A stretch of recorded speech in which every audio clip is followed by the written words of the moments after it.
Okay, two rate cuts by the Bank of Canada in a row. One meeting June, next meeting July, two cuts. What's it mean? It means there will be more cuts because the Canadian economy is not going to improve overnight. Inflation will not have a perfect result, but it'll stay within the range of what the Bank of Canada can live with. And their concern now shifts to the Canadian economy taking a really lousy turn, which dictates that they, at the bank, will keep dropping rates. But what does that mean for mortgages? All right, it means it may be time to think about variable rate mortgages again. Yeah, I can hear it now. Oh, Ron, you are the biggest, fattest liar that ever lived. You kept telling us last year, all through last year, you say, don't take variable, don't take variable, don't take variable. Now all of a sudden, take variable. You are such a BS artist. Okay. This is what we need to think about in a logical world, in a world of rational thought, that changing information requires you to change your ideas.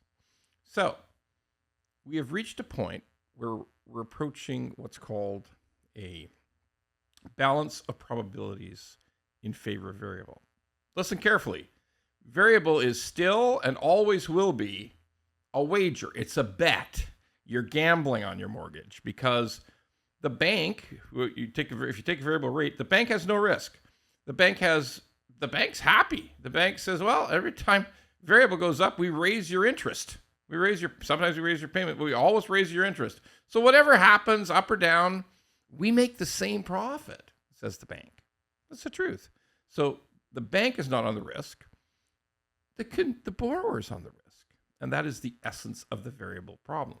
However, if we believe that the Bank of Canada is going to keep lowering rates, and the general context of that is we will in all likelihood, again, the concept is balance of probabilities. Nothing is 100% certain and nothing is 0% possible, okay? There's a range, and right now the balance of probabilities is that there will be further cuts. 2 more cuts this year.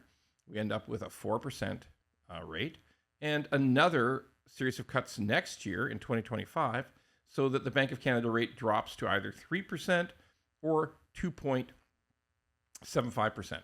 So what does that mean in terms of rates? That means even though the rates start high today, let's look at, for instance, if you're buying a high ratio mortgage, a CMHC mortgage home.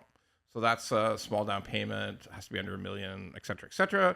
So that rate today is 5.4.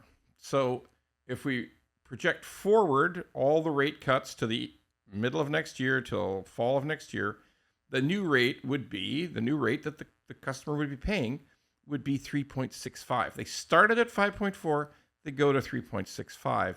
If we just push that calculation through to a final rate of either 3% or 2.75. That's in the future. That's not today. Not today. So let's look at variable right now. Let's say a rate, if you're looking to buy just a conventional mortgage, just 20% down, or you have a renewal coming up. And today that rate is 5.65, 5.7.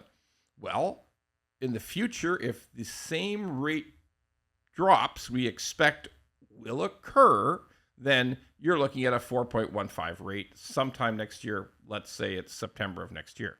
So how does that compare? Well, 3.79 today, 3.69 for high ratio on a 3-year fixed. So you start better, but you're stuck. Now, there's a few other advantages. The variable has the basic low penalty. It's only 3 months penalty. There's none of the interest differential problems that crop up when you try to break a fixed rate mortgage. You're always looking at exactly the same penalty. And if you want to, if you're in variable, you can convert to a fixed rate at any time at no cost. Now, you don't always get the best deal on it, but you can convert. So you have those two advantages that you just don't have with fixed mortgages. Fixed mortgages, frankly, if rates go down and you have a fixed rate mortgage and you want to break, it's always going to be a lot more penalty than just 3 months interest. That's a fact for sure. So what should we think? Should people take a variable rate today? I'm not saying yes, I'm not saying no. I'm giving information. Yeah, I hear all the comments flying in. Oh, you told us there'd be, oh, don't ever take a variable. Now you change your mind. What a jerk. Okay, fine. I got those comments already in some posts. Okay. So, look, new information equals new ideas. And that's where we're at today. Okay. Remember the one guy posted, yeah, a year ago, he said don't take a variable, so he took a 5-year. Well, here's the interesting thing. I never told anybody to take a 5-year for the last 2.5 years. So, yeah, you took a 5-year, that's on you. Okay, so look, let's break it down to a simple idea. It may not be for you. The variable rate may not be for you. There's an element of risk to it. It's not certain. It is a gamble. The risk is on you. It's not on the bank. The idea of a fixed rate mortgage is both sides know exactly what the rate's going to be, and that's in a contract. It can't change. Variable is variable, but if there is a time to think about it, the time is probably now. I'm not saying it's for everybody. I'm saying look carefully at the financial calculation and assume there is a balance of probabilities that we will have, barring a nuclear war in the Middle East, barring invasion of China, barring some incredible, barring the Japanese government bond market goes up in smoke and there's a global financial crisis, barring all these strange incidents, if things just continue the way they are today, we will have a 3% Bank of Canada rate by the middle of next year. And that makes a case for variable.